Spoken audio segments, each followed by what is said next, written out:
हल्द्वानी नगर निगम के 60 वार्ड में पार्षदों के पद के लिए नामांकन प्रक्रिया शुरू हो गई है। पार्षदों के लिए तहसील परिसर में नामांकन की व्यवस्था निर्वाचन विभाग द्वारा की गई है।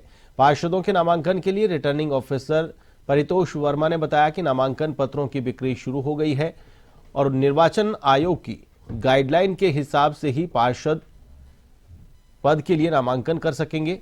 60 वार्डों में 10 एआरओ तैनात किए गए हैं। 30 दिसंबर तक नामांकन की प्रक्रिया जारी रहेगी।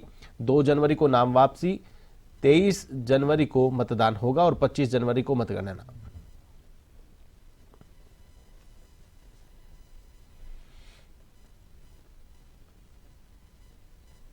बिक्री का कार्य भी किया जा रहा है। अभी फिलहाल बिक्री का कार्य चल रहा है। बाकी यहाँ सुरक्षा व्यवस्था को देखते हुए प्रत्येक एआरओ कक्ष में सीसीटीवी कैमरा लगाए गए हैं और बैरिकेडिंग की व्यवस्था की गई है और पुलिस सुरक्षा की भी व्यवस्था यहाँ पे की गई है। देखिए, अभी आज से ही स्टार्ट हुआ है, तो 3 दिन हमारी नामांकन प्रक्रिया चलेगी और 10 से 5 बजे तक का इसकी टाइमिंग है।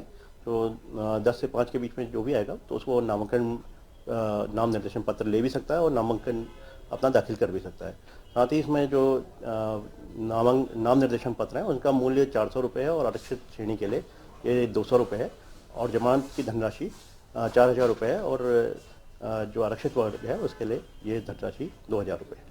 इस बार एक शपथ पत्र नया मांगा। देखिए, जो पूर्व के इलेक्शनों में भी है और एक प्रोसीजर है कि अपनी जितनी भी आपराधिक जो भी आपके पृष्ठभूमि है या आपकी जो संपत्ति है उसको आप डिक्लेयर करेंगे सार्वजनिक रूप से। अगर आप चक्राता त्यूनी मोटर मार्ग पर लोखंडी के पास बड़ा हादसा हो गया। यहां एक कार 200 मीटर गहरी खाई में गिर गई।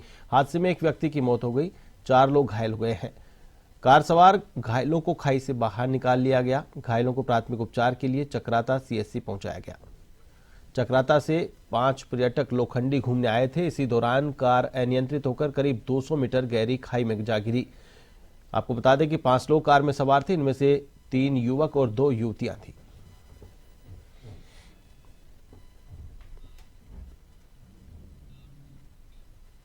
उत्तराखंड में निकाय चुनाव के लिए नामांकन की प्रक्रिया शुरू हो गई है, लेकिन अब तक कांग्रेस अपने प्रत्याशियों को लेकर निर्णय नहीं ले पाई है। हालांकि जिताऊ प्रत्याशियों पर मंथन के लिए कांग्रेस मुख्यालय में पार्टी पदाधिकारियों की बड़ी बैठक बुलाई गई थी।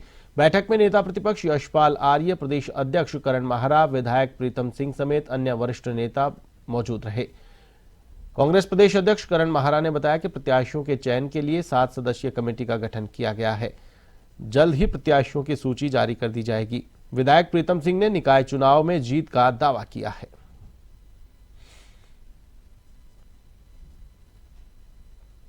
कांग्रेस पूरी मजबूती के साथ निकाय चुनाव लड़ने का काम करेगी और मैं समझता हूं कि अध्यक्ष जी आज जो है सूची भी जारी करेंगे, तो हम मजबूती से लड़ेंगे और हर चुनाव हमारे लिए महत्वपूर्ण है। निकाय चुनाव नहीं, हमारे लिए हर चुनाव महत्वपूर्ण है। हमने जब भी चुनाव हुआ है पूरी ताकत से, एकजुटता से लड़ने का काम किया है। इस निकाय चुनाव को भी हम पूरी मजबूती के साथ एकता के साथ लड़ने का काम करेंगे और जीतने का। मुख्यमंत्री पुष्कर सिंह धामी हल्द्वानी कार्यक्रम के बाद रात्रि विश्राम के लिए अपने गृह क्षेत्र खटीमा नगला स्थित आवास पहुंचे। उनके लोहिया हेड स्थित गेस्ट हाउस पहुंचने पर जनसमूह ने भव्य स्वागत किया। इस अवसर पर मुख्यमंत्री ने जनता और जनप्रतिनिधियों से मुलाकात की और उनकी समस्याओं को सुना। उन्होंने समस्याओं के निदान के लिए संबंधित विभागीय अधिकारियों को निर्देशित किया। इसके बाद मुख्यमंत्री पुष्कर सिंह धामी हरिद्वार के लिए रवाना हो गए।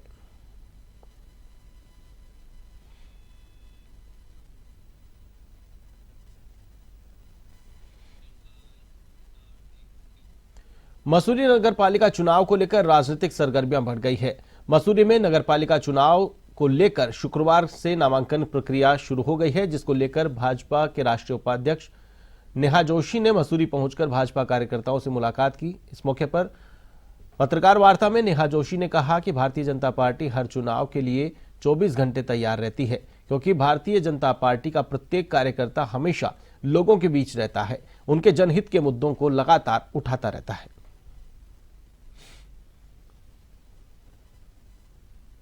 देखिए, भारतीय जनता पार्टी ने हमेशा महिलाओं को आगे बढ़ाने का काम किया है और ये सौभाग्य है हमारा कि ये जो आरक्षण की व्यवस्था है इस बार कुछ ऐसी बनी कि यहाँ पर पहली बार इस तरीके का समीकरण बने हैं कि महिला सीट यहाँ पर आई है और बड़ी संख्या में महिलाओं ने यहाँ पे दावेदारी भी करी है और मुझे लगता है कि सारे अगर मैं समीकरण देखूं तो जहां एक महिला की बात आती है, उनके सम्मान की बात आती है, तो सारा मसूरी एक दिखाई पड़ता है। तो वो माननीय मंत्री जी के कार्य हों, वो जो हमारे ग्राउंड पे संगठन काम कर रहा है यहाँ पर, उनकी सक्रियता हो, सबको अगर मैं जोड़ के कहूँ कि इस बार बम्पर जीत भारतीय जनता पार्टी की होने वाली है और कई सालों का ये जो एक मिथक है ये तोड़ते हुए इस बार हम नगर पालिका अध्यक्ष जो है वो भारतीय जनता पार्टी की पुलिस अधीक्षक अल्मोड़ा देवेंद्र पिंचा के नेतृत्व में मादक पदार्थों की तस्करी व बिक्री पर अंकुश लगाने के लिए जिले भर में चेकिंग अभियान जारी है।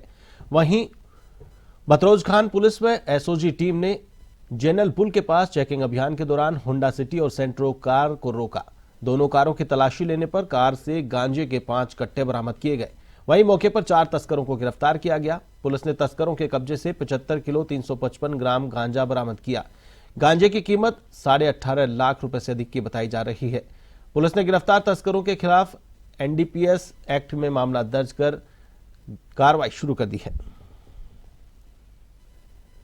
आज जो एसओजी की टीम है और साथ साथ बतरौज खान थाना पुलिस की टीम है, उन्होंने 2 गाड़ियों में 4 अभियुक्तों को गिरफ्तार किया, जिनके कब्जे से लगभग 75 केजी के आसपास गांजा बरामद किया है। ये काफ़ी अच्छी ये कार्रवाई है, जिसको ध्यान में रखते हुए मेरे द्वारा से 5000 रुपये के इनाम की घोषणा की गई है। फर्दर इसमें हम इस चीज़ की भी तहकीकात कर रहे हैं कि ये कहाँ से लेके आए और कहाँ ये लेके जा रहे थे। साथ ही साथ में अगर आवश्यकता हुई कि पूरी हम क्रिमिनल हिस्ट्री देखेंगे और उसके अकॉर्डिंगली अगर हो सकता है तो इसमें हम गैंगस्टर की कार्रवाई या फिर उसमें प्रॉपर्टी सीजर की कार्रवाई की तरफ भी हम आगे बढ़ेंगे। नए साल में 23 जनवरी को होने वाले नगर निकाय चुनाव को लेकर शासन के निर्देशों पर नामांकन प्रक्रिया शुरू हो गई है। वहीं लोहाघाट में नगर निकाय चुनाव की नामांकन प्रक्रिया आरओ एसडीएम नीतीश डांगर के निर्देश पर कड़ी सुरक्षा के बीच शुरू की गई। एसडीएम डांगर ने बताया कि लोहाघाट में पालिका अध्यक्ष की अनारक्षित सीट है। नगर में 7 वार्ड है।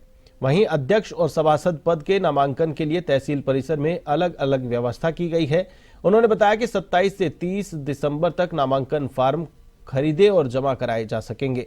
31 दिसंबर व 1 जनवरी को प्रपत्रों की जांच होगी तथा 2 जनवरी तक नाम वापस लिए जा सकेंगे। 3 जनवरी को सभी प्रत्याशियों को चुनाव चिन्ह आवंटित कर दिए जाएंगे। मतदान 23 जनवरी को होगा और 25 जनवरी को मतगणना होगी। अध्यक्ष के लिए आरओ और बीडीओ लोहाघाट अध्यक्ष के लिए एआरओ है। हमारे यहाँ 2 नामांकन कक्ष हैं। ये वाला जो उप जिलाधिकारी न्यायालय है ये नॉमिनेशन कक्ष है अध्यक्ष के लिए, और जो तहसीलदार न्यायालय कक्ष है वो नॉमिनेशन रूम है सदस्य के लिए। तो वहाँ आरओ एआरओ अलग है और यहाँ के लिए अलग है। वर्तमान में अभी हमने बाहर नॉमिनेशन फॉर्म के बिक्री के लिए टेबल लगाई हुई है। अभी सुबह से 2 लोग आ चुके हैं जो नॉमिनेशन फॉर्म ले। न्यायमूर्ति गुहनाथन नरेंद्र ने नैनीताल में हाईकोर्ट के मुख्य न्यायाधीश का कार्यभार संभाला। इस अवसर पर अधिवक्ताओं ने उनका स्वागत किया। फुल कोर्ट रेफरेंस में सभी न्यायमूर्ति उपस्थित रहे। इस मौके पर मुख्य न्यायाधीश ने कहा कि न्यायपूर्वक कार्य किया जाएगा।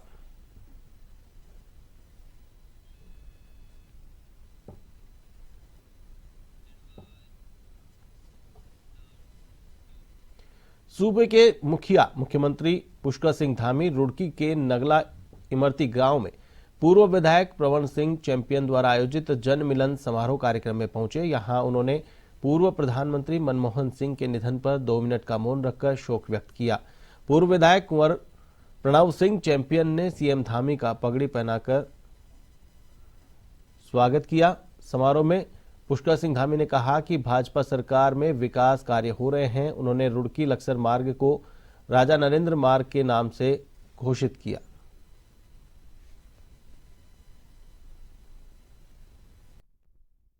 मिनी चिट्टू का शासनादेश भी जारी किया गया है। इतना ही में हमने लक्सर कुआखेड़ा सोलानी नदी से बाईपास के निर्माण के साथ साथ लंडोरा कस्बे में सीएससी हॉस्पिटल हेतु भवन का निर्माण कार्य भी करवाया गया है। भगवान की भी कृपा हो रही है। लगातार हमारे विकास के काम आगे बढ़ रहे हैं।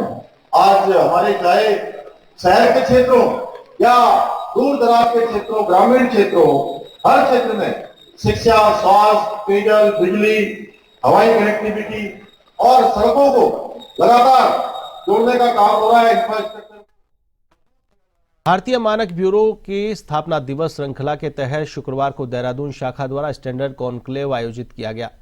इसमें स्टैंडर्ड प्रमोशन में उद्योगों की भागीदारी, मानकीकरण के भविष्य, कार्यस्थल व श्रमिकों की सुरक्षा विषय पर विस्तार से जानकारी दी गई। कार्यक्रम में विभिन्न उद्योगों के प्रतिनिधियों ने भागीदारी की। कार्यक्रम की शुरुआत में पूर्व प्रधानमंत्री डॉक्टर मनमोहन सिंह के निधन पर शोक व्यक्त किया गया। गढ़वाल रीजन के अंतर्गत जितने भी लार्ज और मीडियम स्केल के इंडस्ट्री है, उनके साथ हमने एक बैठक करी। इस बैठक का जो मुख्य उद्देश्य था कि कैसे ये जो बड़ी इकाइयां हैं, ये हमारे देश में मानकीकरण का जो एक संस्कार है, जो एक सिस्टम है, उसको स्थापित करने के लिए, उसका संवर्धन करने के लिए चंपावत जिले के टनकपुर कोतवाली क्षेत्र में देर शाम मामूली विवाद के बाद एक व्यक्ति की चाकू से गोदकर हत्या कर दी गई। वारदात परिवहन निगम डिपो कार्यशाला के गेट के सामने नई बस्ती में हुई। नई बस्ती निवासी टैक्सी चालक पर दिन में हुए विवाद के उपरांत 3 लोगों ने चाकुओं से हमला कर दिया। हमले में गंभीर रूप से घायल हो गए। उप जिला चिकित्सालय के डॉक्टर ने जांच के बाद व्यक्ति को मृत घोषित कर दिया। टनकपुर पुलिस हत्या के मामले में 3 आरोपियों की तलाश में जुट गई है। वहीं पुलिस मामले की जांच पड़ताल कर रही है।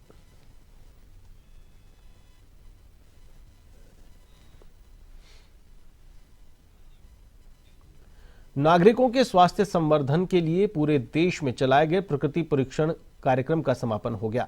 भारत में 1 करोड़ 30 लाख लोगों का प्रकृति परीक्षण आयुर्वेद चिकित्सकों ने किया, जबकि उत्तराखंड में यह आंकड़ा 1.5 लाख से अधिक है।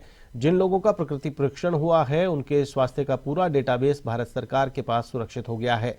आयुर्वेद चिकित्सकों ने इस अभियान के तहत Guinness book of world record में रिकॉर्ड दर्ज कराया है।